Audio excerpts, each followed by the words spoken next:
بسم اللہ الرحمن الرحیم الحمد للہ رب العالمین والصلاة والسلام علی اشرف الانبیاء والمرسلین وعلی آلہ وصحبہ اجمعین، اما بعد۔ درس ہدایت الناب نمبر 10 کا آغاز ہو رہا ہے۔ کلمہ کی 3 قسمیں، اسم، فعل، حرف میں ہم اسم کی تفسیر پڑھ چکے تھے اور اس کی حد اور تعریف پڑھ چکے تھے۔ آج آغاز ہوگا وہ حد الفعل، تو فعل کی تعریف اور اس سے متعلق جو باتیں ہیں، تو حضرت کی عبارت پڑھتے ہیں وہ حد الفعل، اور فعل کی حد یعنی فعل کی تعریف یہ ہے،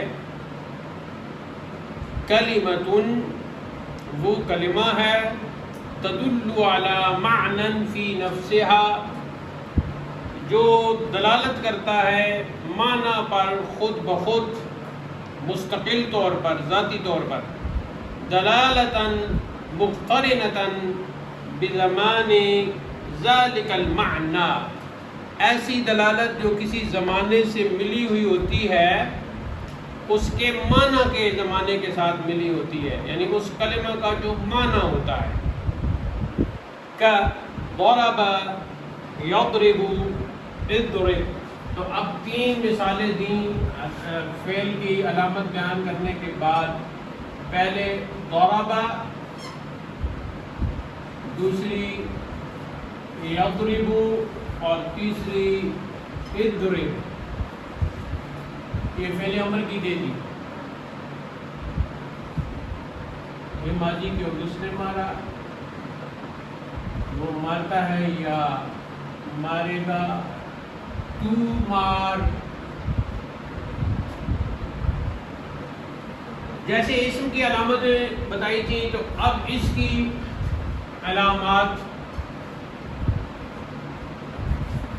فرماتے ہیں وَعَلَامَتُهُ أَن يَصِحَّ الْإِخْبَارَ بِهِ لَا عَنْهُ، اور اس کی علامت یہ ہے، علامت لکھ لیں، انہوں نے علامت کا لفظ استعمال کیا ہے۔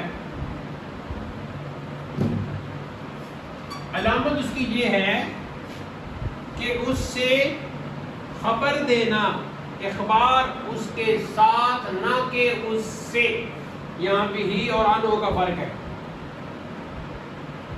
تو یہ اس کی علامت ہے۔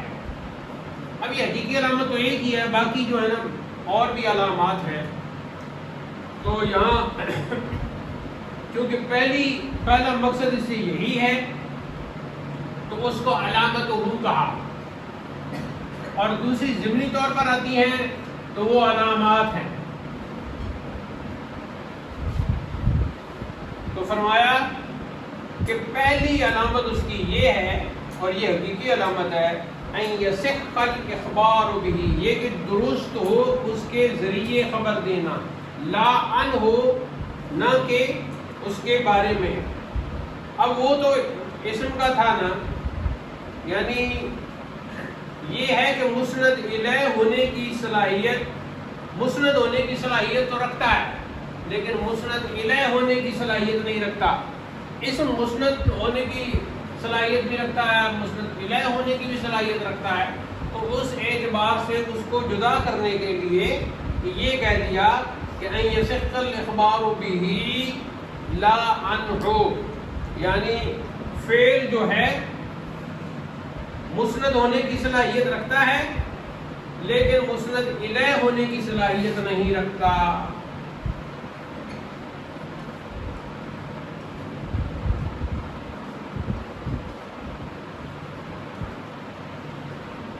مگر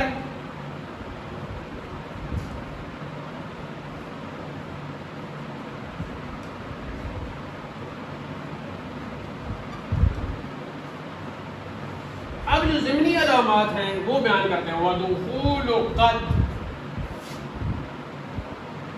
قد کا یہ پہلے ہوئی، قد، حرف قد کا داخل ہونا، تو آپ اسی بھی کر لیں، ضربہ کی مثال ہے، جیسے قد ضربہ۔ اچھا، قد داخل ہونے کے بعد کچھ تبدیلیاں آ جاتی ہیں۔ پہلی تبدیلی آتی ہے ماضی پر ہو، جیسے یہاں ماضی پر داخل ہوا ہے، تو ماضی پر ہو تو تحقیق کا معنی دیتا ہے.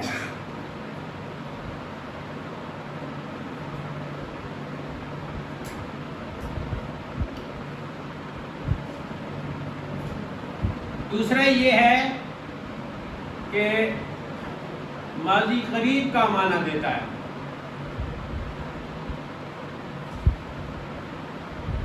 تو قد ضربہ کا معنی کیا کریں گے؟ تحقیق اس نے مارا، اور ماضی قریب کا معنی قد ضربہ اس نے مارا ہے.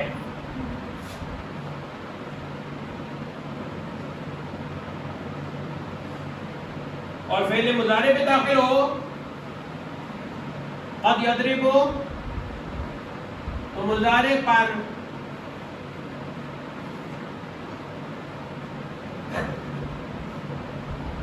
عموماً تقلیل کا معنی دیتا ہے.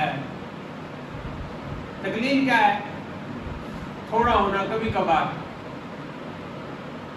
تو اب قد یضرب کا معنی کیا ہوگا؟ وہ کبھی کبھار مارتا ہے.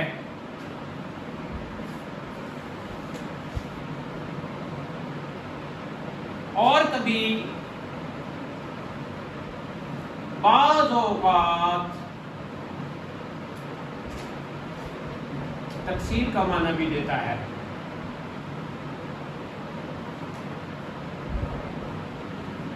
ہاں، تو وہاں پہ جیسے کہ قد نرا، ہم کثرت سے آپ کو دیکھتے ہیں، قد نرا.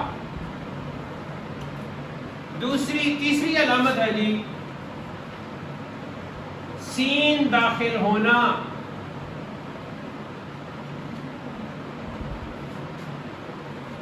جیسے کہ فعل مضارع پر سیقولو، سین کا معنی ہے عنقریب.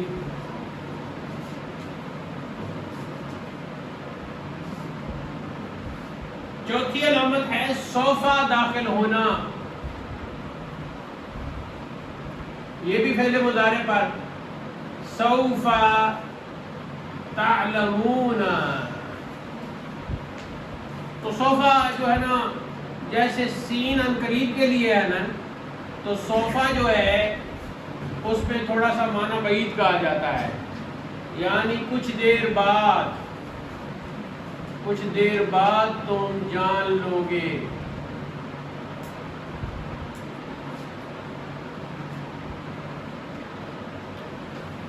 پانچویں علامت ہے جزم.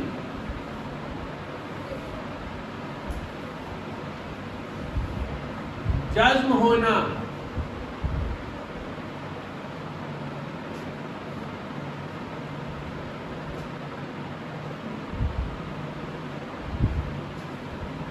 چھٹی علامت ہے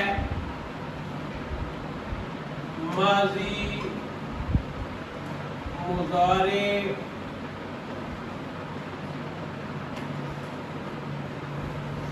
کی گردان ہونا.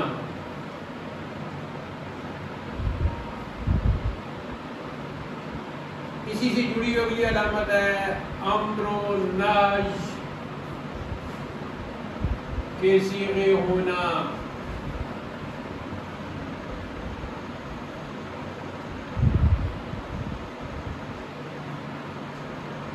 آٹھویں ہے جی ضمائر کا ملنا.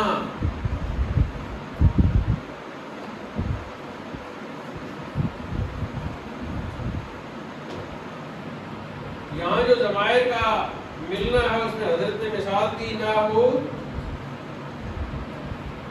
3 مثالیں دی.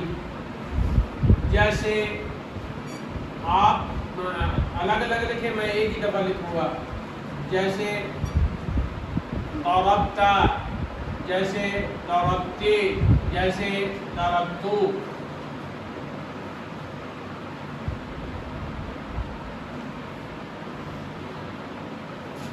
نویں علامت ہے جی تائے تانیث،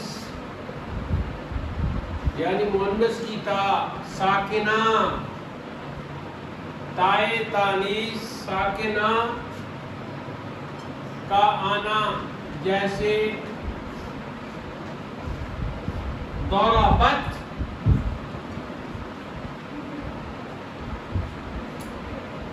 تو یہ تائے ساکنہ ہے. صیغہ واحد مؤنث غائب، اس ایک مؤنث نے مارا.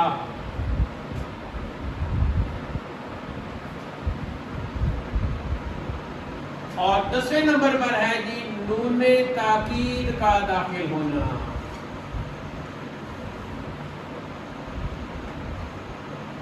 یہ جو 10 علامتیں ہیں یہ اس کے خواص ہیں، فعل کے خواص ہیں. تو آگے حضرت نے فرمایا فَإِنَّ كُلَّ هَذِهِ خواص الفعل، اور یہ سارے کے سارے جو ہم نے 10 گنے ہیں یہ فعل کے خواص ہیں، یہ فعل کے خواص ہیں. اچھا، یہ جو پہلا ہم نے کہا تھا کہ اس کے اندر مسند ہونے کی صلاحیت ہے مگر مسند الیہ ہونے کی صلاحیت نہیں رکھتا، تو اس کی وضاحت فرماتے ہیں وَمَعْنَى الْإِخْبَارِ بِهِ أَن يَكُونَ مَحْكُومًا بِهِ. اخبار بہی کا معنی یہ ہے کہ وہ محکوم بہی ہو.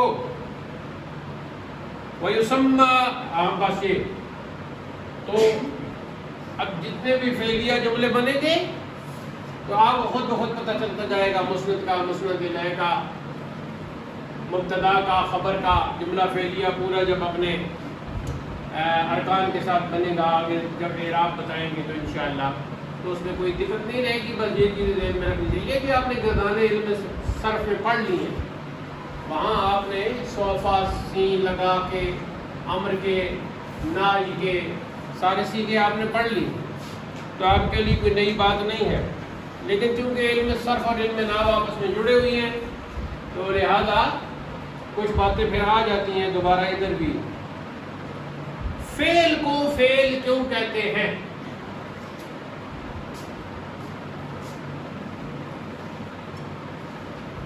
فعل کو فعل کیوں کہتے ہیں؟ اس کا آپ جواب دینے لگے ہیں جی وَيُسَمَّى فِعْلًا بِاسْمِ أَصْلِهِ وَهُوَ الْمَصْدَرُ لِأَنَّ الْمَصْدَرَ هُوَ فِعْلُ الْفَاعِلِ حَقِيقَةً. فعل کو فعل اس لیے کہتے ہیں کہ یہ نام ہے اس کی اصل کا. اصل کیا ہے؟ اصل مصدر ہے.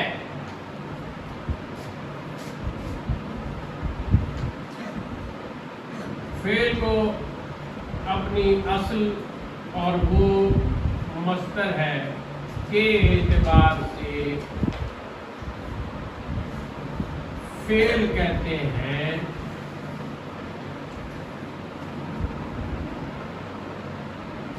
کیونکہ حقیقتاً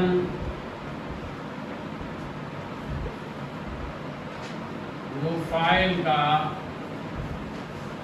فعل ہوتا ہے.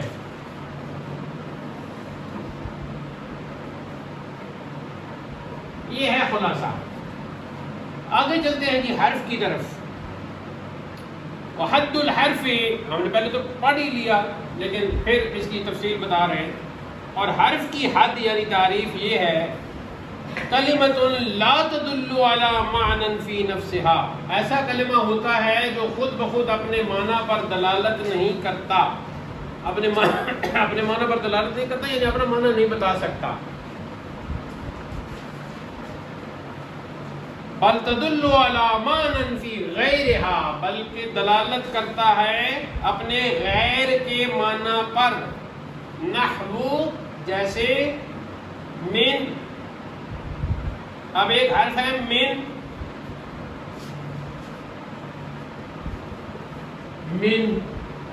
جس کا معنی ہے سے. فإن معناها الابتداء، اس کا معنی ہے ابتدا.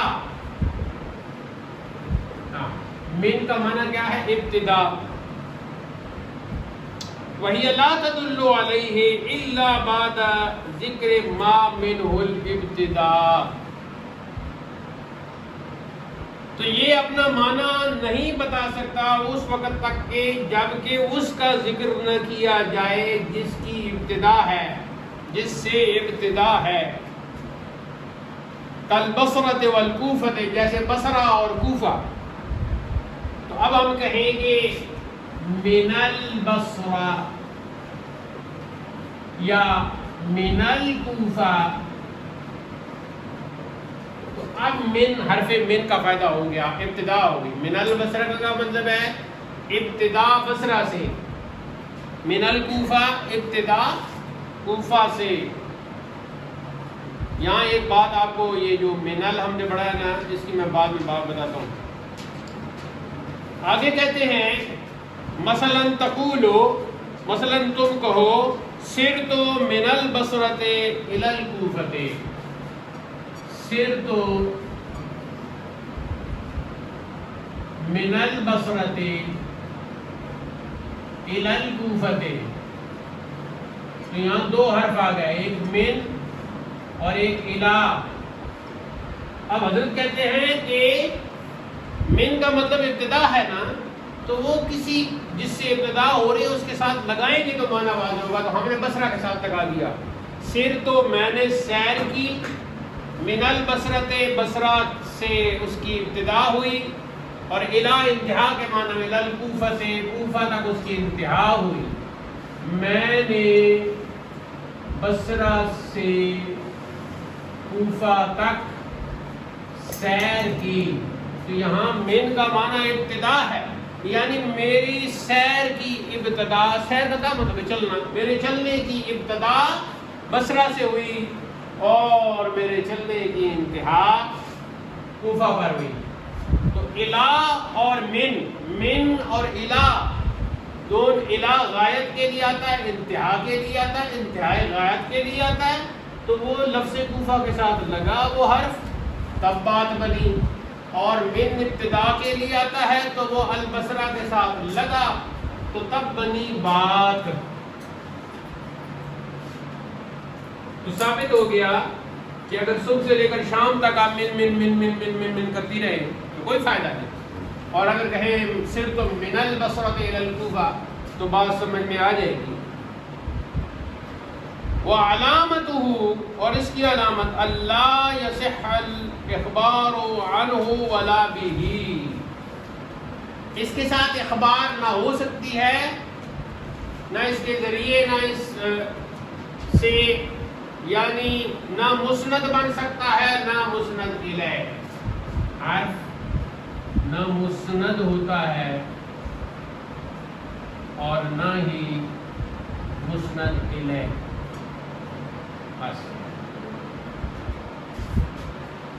آگے کیا کہتے ہیں؟ آگے فرماتے ہیں وَاللَّا يَقْبَلُ یا لا يَقْبَلَ عَلَامَاتِ الْأَسْمَاءِ وَلَا عَلَامَاتِ الْأَفْعَالِ، اور یہ کہ نہیں قبول کرتا یہ حرف اسماء کی علامات یعنی اسم کی علامات، ولا علامات الفعل، اور نہ ہی افعال یعنی فعل کی علامات. حرف کی وظیفہ اور حرف کی ڈیوٹی کیا ہے؟ یہاں وہ دوسرا بھی لکھ لیں، حرف نہ مسند ہوتا ہے اور نہ ہی مسند الیہ، نہ ہی اسم کی علامات قبول کرتا ہے نہ ہی فعل کی. یہ لکھنے کے بعد فرماتے ہیں وَلِلْحَرْفِ فِي كَلَامِ الْعَرَبِ فَوَائِدُ. سوال پیدا ہوتا تھا کہ نہ مسند ہوتا ہے نہ ہی مسند الیہ، تو پھر کلام عرب میں یعنی عربی زبان میں حرف کا فائدہ کیا ہے؟ تو فرمایا کلام عرب میں، عربی زبان میں حرف کے کئی فوائد ہیں. فوائد و جمع کا صیغہ استعمال ہوا نا، فائدۃ کی جمع فوائد، مفاعلوں کے وزن پہ آ رہا ہے نا، تو عموماً جو مفاعلوں کے وزن پر آتا ہے وہ غیر منصرف کی طرف چلا جاتا ہے، تو اس کے اوپر دو پیش نہیں پڑی جا سکتی، تو پھر فوائد. تو پہلا کیا ہے جی؟ کالربط بین الاسمین، جیسے دو اسموں کے درمیان ربط پیدا کرنا، یہ پہلا فائدہ ہے حرف کا، جیسے دو اسموں کے درمیان ربط پیدا کرنا، نحو جیسے زید فی الدار، زید ایک اسم تھا اور الدار بھی ایک اسم تھا، تو درمیان میں حرف آ گیا فی، تو اب اس نے زید اور الدار کے درمیان رابطہ قائم کر دیا، تو اب بن گیا زید فی الدار، زید گھر میں ہے،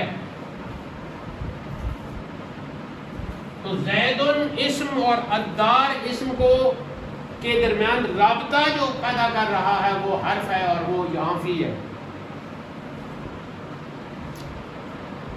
آگے فرماتے ہیں اول فعلین، یا یہ رابطہ کرتا ہے دو فعلوں کے درمیان، وہاں دو اسموں کے درمیان، اور دوسرا یہ ہے کہ یا پھر دو فعلوں کے درمیان، نحو جیسے اریدو، اریدو، اریدو، اور اگلا فعل ہے جی تضرب،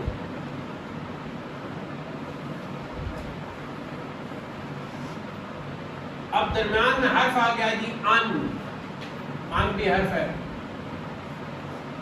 اب اریدو فعل اور تضرب فعل دونوں کو جوڑ دیا تو بن گیا اریدو ان تضربا، ان کی وجہ سے فعل پر زبر آ گئی نا، اریدو ان تضربا۔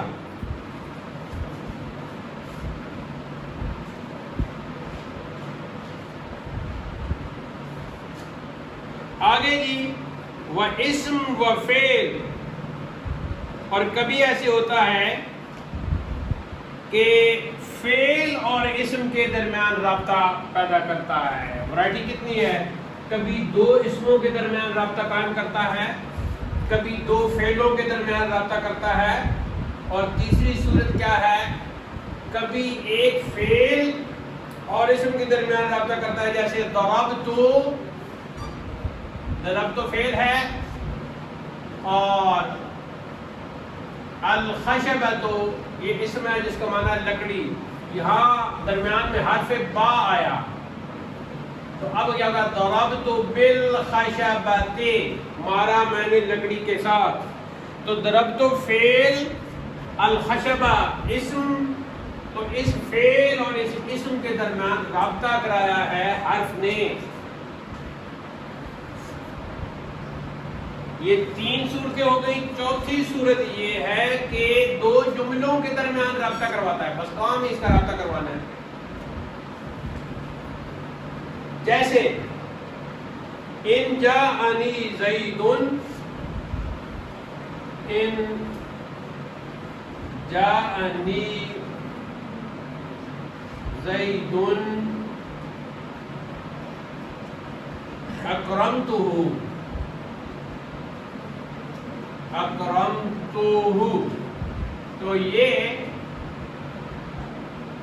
دو جملے ہو گئے، ان جاءنی زید پہلا جملہ،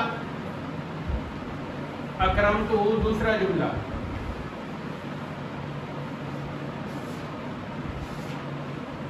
تو ان دو جملوں کو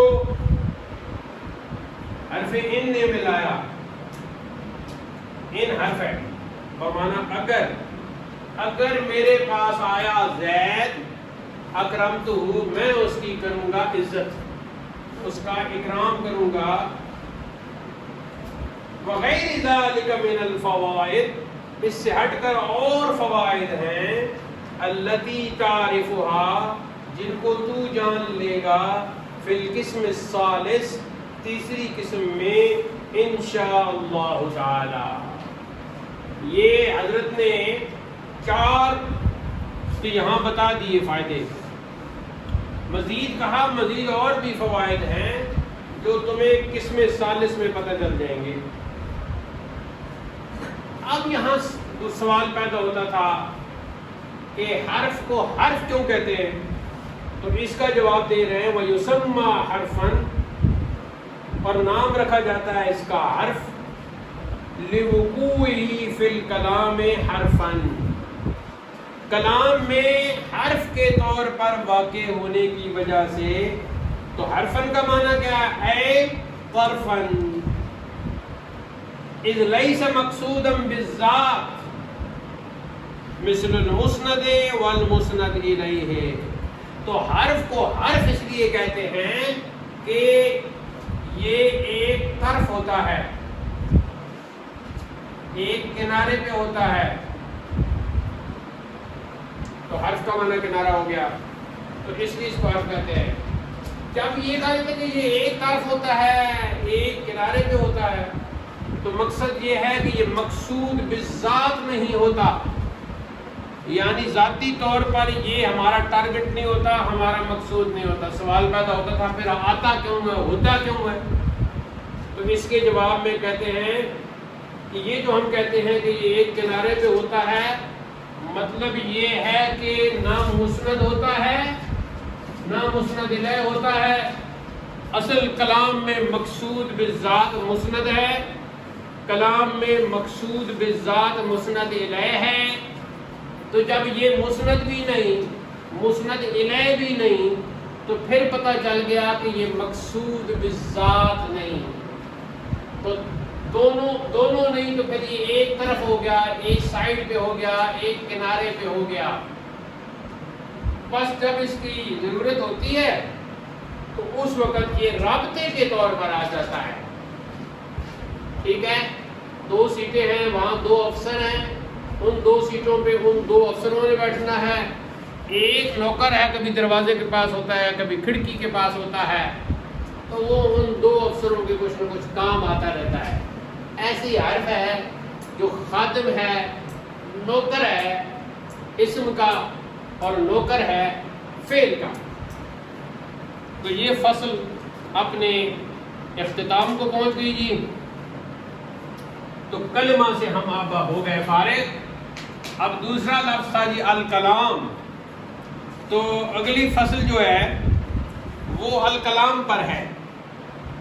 تو جیسا کہ پہلے ہم نے کہا تھا کہ کلام جو ہے وہ کلمات سے یعنی کلمہ سے مل کر بنتا ہے. تو کلمہ جز اور الکلام جو ہے وہ کل ہو گیا. تو فرماتے ہیں الکلام لفظ تضمن کلمتین بالاسناد. کلام وہ لفظ ہوتا ہے جو جس کے ضمن میں کم سے کم 2 کلمے ہوں. وہ کلمے کیسے ہوں؟ بالاسناد، اسناد کے ساتھ ہوں. اسناد کیا ہے؟ والاسناد نسبت احدى الکلمتین الی الاخری. 2 کلموں میں سے ایک کلمے کی دوسرے کلمے کی طرف جو نسبت ہوتی ہے اسے اسناد کہتے ہیں. ٹیسٹ میں اگر آپ ہو گئی فیل تو پھر آپ آخری امتحان میں بھی نہیں ہو سکیں گی پاس. اسناد کیا ہے؟ 2 کلموں میں سے ایک کلمے کی دوسرے کلمے کی طرف جو نسبت ہے. اب ظاہر ہے نا 2 کلمے تب بھی آپس میں ملتے ہیں تو ان کے درمیان میں کوئی نسبت ہو تو اسے اسناد کہا جاتا ہے. بحیث، اس حیثیت سے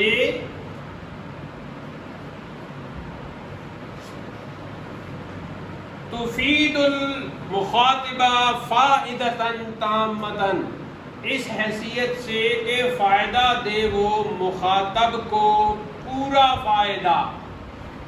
پورا فائدہ کون سا ہوتا ہے؟ یصح السکوت علیہا، جس پر چپ کرنا صحیح ہو. پورا فائدہ وہ کلام دیتا ہے کہ اس کلام کے بعد بولنے والا چپ ہو گیا تو سننے والا جو مخاطب ہے اس کو پورا فائدہ ہوا. دروازہ بند کر دو، اب سننے والے نے یہ سنا تو اس کو اس کلام سے پورا فائدہ حاصل ہوا. نحو، حضرت نے مثال دی زید قائم، تو اس میں زید قائم، تو تو یہ جملہ ہو گیا، یہ کلام ہو گیا، کیونکہ جب اس نے کہا زید قائم تو سننے والے کو پورا فائدہ ہوا، زید کھڑا ہے یا کھڑا ہونے والا ہے۔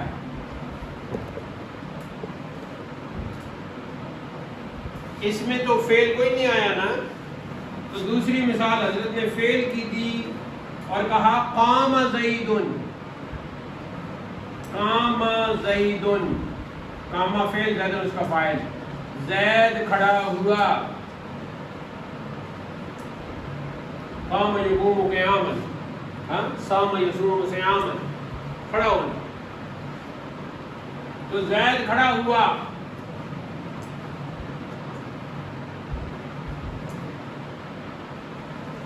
اس کو جب یہ دو کلموں کے درمیان جب اسناد ہو، جب نسبت بالکل واضح ہو، اور ایسی نسبت ہو کہ مخاطب متکلم جب سکوت کرے تو اس کا سکوت کرنا، اس کا چپ ہونا بالکل درست ہو، تو یہ جب صورت نسبت واضح ہو جاتی ہے، جیسے زید قائم اور دوسری مثال قام زید، تو حضرت کہتے ہیں وَيُسَمَّى جُمْلَةً، تو اس کو جملہ کہتے ہیں۔ کیا پتا چلا؟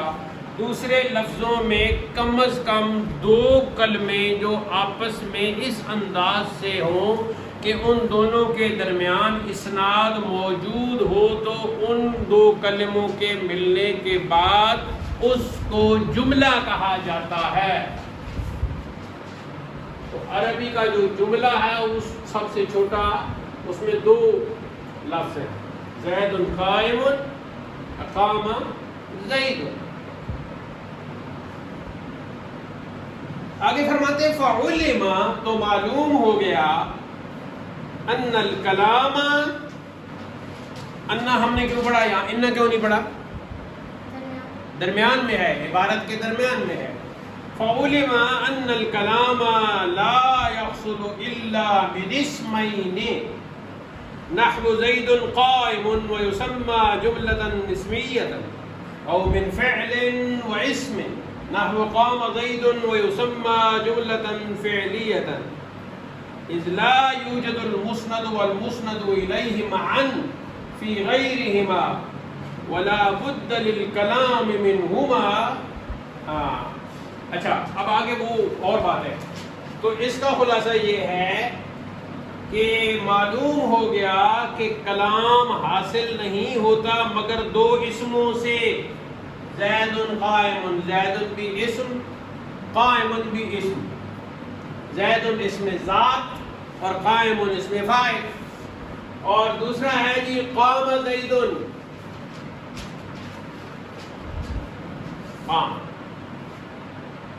قام زید میں قام فعل اور زید اس کا فاعل، تو اس کا مطلب ہوا کہ جملہ یا تو بنتا ہے دو اسموں سے، تو اس کو کہتے ہیں جملہ اسمیہ، یا پھر بنتا ہے ایک فعل سے اور ایک اسم سے، تو اسے کہتے ہیں، پہلے شروع میں فعل ہوتا ہے تو جملہ فعلیہ۔ تو جملہ اسمیہ وہ ہوگا جس جملے میں کوئی فعل نہیں، جملہ فعلیہ وہ ہوگا جس جملے میں فعل ہو۔ اگر عربی انداز کو سامنے رکھا جائے تو جملہ فعلیہ آپ کہہ سکتی ہیں کہ وہ ہوتا ہے جس کی پہلی جزء، جس کا پہلا جزء فعل۔ اگر آپ جز کہیں، جز تو پھر کہیں گی پہلی، اور اگر کہیں جزو واو کے ساتھ تو پھر کہیں گی پہلا، یہ مذکر وہ مؤنث۔ یہ کہ نہیں پایا جاتا مسند اور مسند الیہ اکٹھا فی غیرہما، ان سے ہٹ کر۔ آگے فرماتے ہیں وَلَا بُدَّ لِلْكَلَامِ مِنْهُمَا، لا بد کا کیا مطلب ہے؟ یہ ایک اسلوب ہے، لفظی معنی ہے نہیں چارہ، لا بد کا لفظی معنی ہے نہیں چارہ، اور بامحاورہ ترجمہ ہے ضروری ہے۔ لا بد کے بعد من کا استعمال ہوتا ہے، ٹھیک ہے، لا بد من۔ تو اب اگر کہتے ہیں کہ یاد کرنے کے بغیر نہیں چارہ، تو کیا کہیں گے؟ لا بد من الحفظ، یاد کرنے کے بغیر نہیں چارہ، لکھنے کے بغیر نہیں چارہ۔ لا بد من الکتابت، سوال کی پوچھنے کے بغیر نہیں چارہ، لابد من السؤال، اور بامحاورہ ترجمہ کیا ہوگا؟ لابد من الحفظ، یاد کرنا ضروری ہے، لابد من الکتابت، لکھنا ضروری ہے، لابد منہ، اس کا ہونا ضروری ہے، یا نہیں چارہ اس سے۔ تو کیا فرمایا؟ وَلَا بُدَّ لِلْكَلَامِ مِنْهُمَا، کلام کے لیے ان دو کے بغیر چارہ نہیں، یعنی مسند اور مسند الیہ، تو کلام کے لیے ان دو کا ہونا ضروری ہے۔ آگے فرماتے ہیں فَإِنْ قِيلَ، اب اعتراض آ گیا،